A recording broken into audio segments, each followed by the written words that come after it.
50 à 70% des immigrants au Canada finissent par divorcer. Qu'est-ce qui conduit à cette situation? Nous en parlons dans la suite de cette vidéo.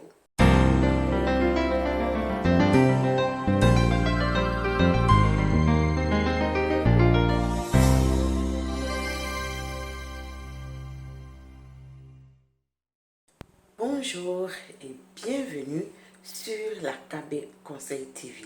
Si c'est la première fois que tu découvres cette chaîne, sache que je promis partager avec vous mon expérience à propos de l'immigration au Canada, car il y a des choses que moi aussi j'aurais bien voulu savoir avant d'immigrer. Si cela t'intéresse d'en savoir davantage, abonne-toi et active la cloche de notification pour ne rater aucune de mes vidéos. Comme annoncé dans l'introduction, 50 à 70% des immigrants qui arrivent au Canada finissent par divorcer. Au sorti de quelques recherches et témoignages, j'ai pu tirer 3 conclusions que je partage avec vous aujourd'hui. Alors, suivez bien jusqu'à la fin. Le premier constat que j'ai eu à faire, c'est que beaucoup de couples qui finissent par divorcer une fois au Canada étaient des couples qui étaient déjà en souffrance. Depuis leur pays d'origine, ces couples avaient déjà des problèmes. Souvent, pour ne pas abandonner le projet, ils essaient de faire des efforts, de s'accommoder pour plusieurs raisons. Surtout que la plupart des gens qui immigrent disent le faire pour leur progéniture, pour un meilleur futur pour leurs enfants.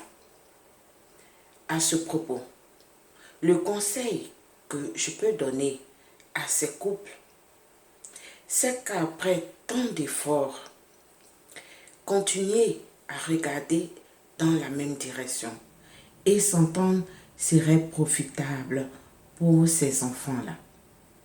Car une fois ici, lorsque survient les divorces, les enfants sont dans des situations déplorables. Je sais de quoi je parle. Il y a tellement de témoignages à ce propos. S'il vous plaît, faites des efforts, justement beaucoup d'efforts. Continuez même de faire encore plus d'efforts pour ces enfants-là. Parce que c'est pour eux qu'on aura fait tout ce sacrifice.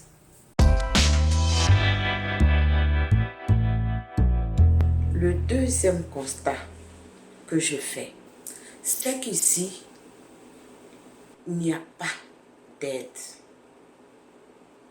Ici, les femmes sont obligées de tout faire. Ce n'est pas comme dans nos pays d'origine où nous avons de l'aide domestique. Ce n'est pas le cas au Canada. Alors, la femme est obligée de tout faire elle-même. Si elle doit aller travailler, venir s'occuper des tâches ménagères, elle finit par s'épuiser et s'ensuit les énervements à n'en point finir, les tensions dans le couple. Cela devient difficile et ça peut conduire même aussi au divorce. Le conseil que je peux donner à nos hommes, lorsque vous avez accepté d'immigrer, sachez que c'est d'autres réalités qui vous attendent. Et donc, il va falloir faire quelques efforts sur vous-même. Aidez donc vos épouses, vos conjoints dans les tâches ménagères afin qu'ils il y ait toujours la bonne ambiance dans le couple, dans la famille et surtout pour le bien-être des enfants.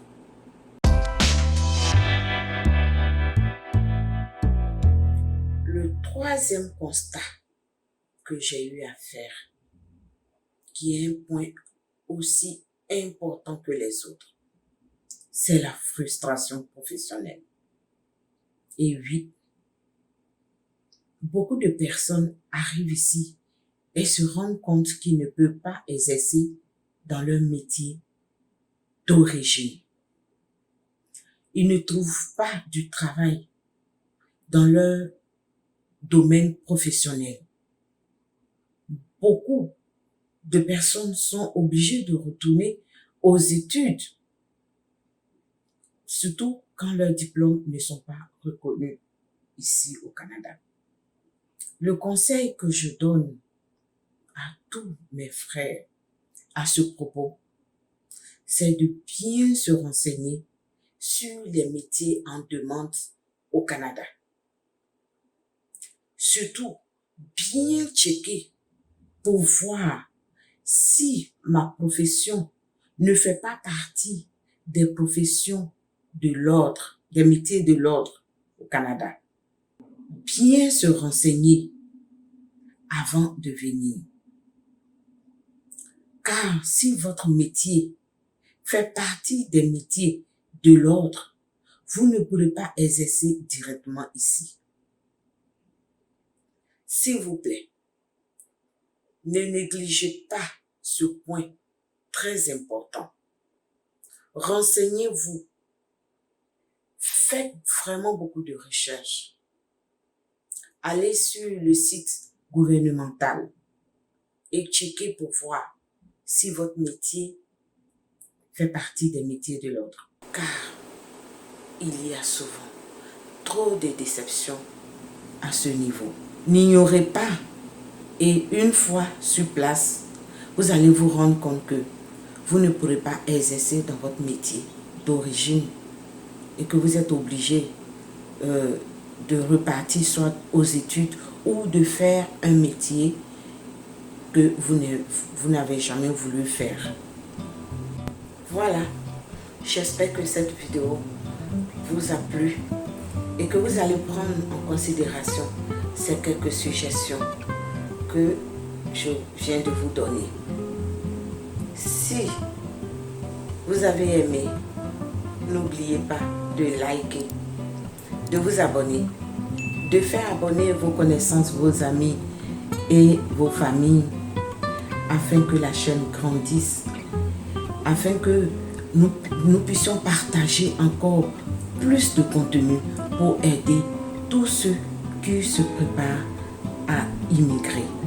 Je souhaite bonne chance à tous ceux qui sont vraiment intéressés par le projet d'immigration.